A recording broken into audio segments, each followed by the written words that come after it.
আজকে আমরা যে বিষয়টা নিয়ে কথা বলবো সেটা কিন্তু প্রত্যেকটা পরিবারের জন্যই খুব জরুরি। স্বাস্থ্য বীমা বা হেলথ ইন্স্যুরেন্স কিভাবে এটা একটা পরিবারের জন্য আর্থিক সুরক্ষা কবচের কাজ করে, চলুন সেটাই একটু খতিয়ে দেখা যাক। স্ক্রিনে একটা সংখ্যা দেখতে পাচ্ছেন, তাই না? 2 লক্ষ টাকা। আচ্ছা, এই টাকাটা কিসের খরচ হতে পারে ভাবতে পারেন?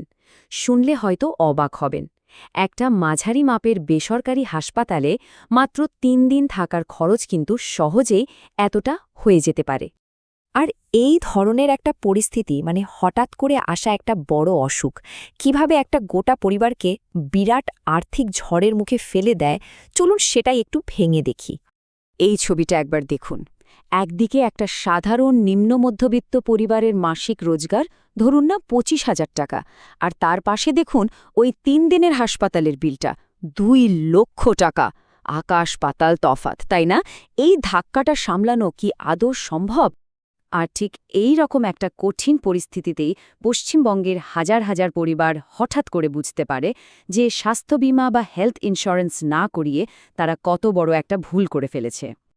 আসলে এই ভুলের পেছনে রয়েছে কয়েকটা খুব সাধারণ কিন্তু মারাত্মক বিপজ্জনক ধারণা।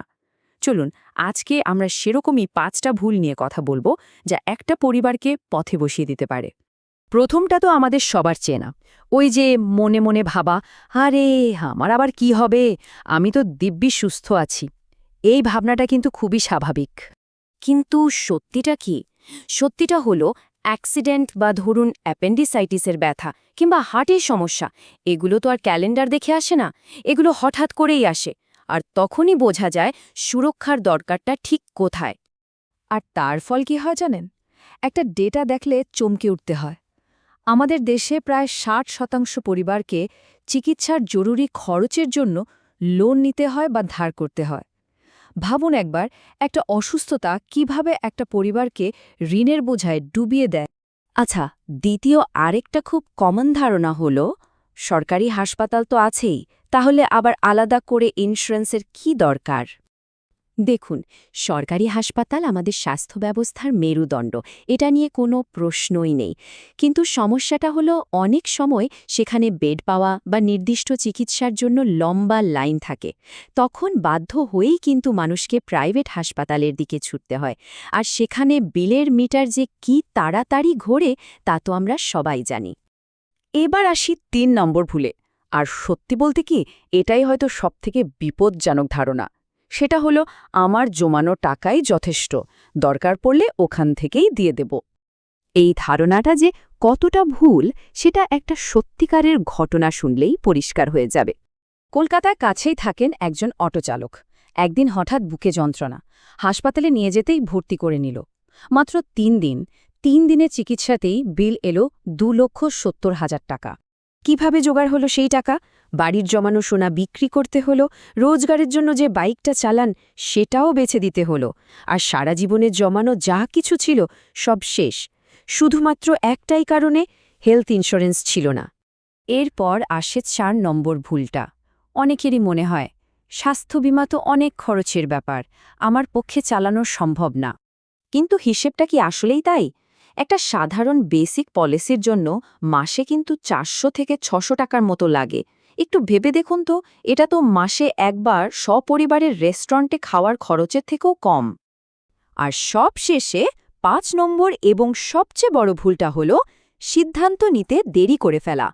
অনেকেই ভাবেন এখন তো বয়স কম, পরে করব, কিন্তু বয়স যত বাড়ে প্রিমিয়ামও তত বাড়তে থাকে, আর অনেক অসুখ-বিসুখ পলিসির আওতার বাইরে চলে যায়।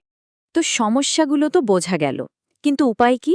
চলুন এবার সুরক্ষার 3টে সহজ পথের কথা জেনে নেওয়া যাক, যা একটি পরিবারকে এই ধরনের বিপদ থেকে বাঁচাতে পারে। দেখুন, মূলত 3টে অপশন আছে।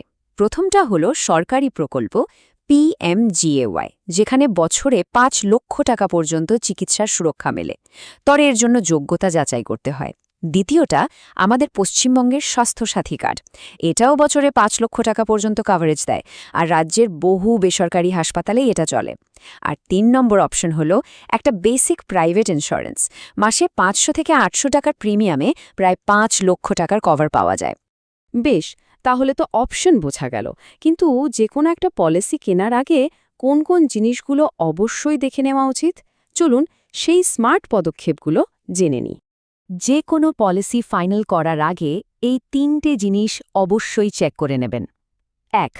হসপিটাল নেটওয়ার্ক, মানে আপনার বাড়ির কাছের কোন কোন ভালো হাসপাতালে ক্যাশলেস ট্রিটমেন্টের সুবিধা আছে। ২. ক্লেম সেটেলমেন্ট রেশিও, মানে ওই কোম্পানিটা কত ভালোভাবে আর কত তাড়াতাড়ি মানুষের ক্লেমের টাকা মিটিয়ে দেয়। আর ৩ নম্বর, রুম রেন্ট লিমিট, মানে হাসপাতালের ঘরের ভাড়ার উপর কোনো সীমা বা ক্যাপিং আছে কিনা।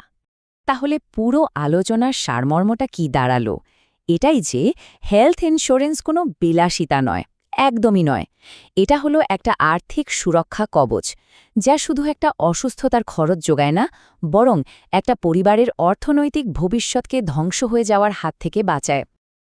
তাহলে শেষ করার আগে শুধু এই প্রশ্নটাই রইল, আজকের দিনে নেওয়া একটা ছোট সিদ্ধান্ত, সামান্য কিছু টাকার একটা পরিকল্পনা, আগামী কোনো বড় সংকট থেকে কি একটা পরিবারকে বাঁচাতে পারে না? উত্তরটা কিন্তু আমাদের সকলকেই ভাবতে হবে।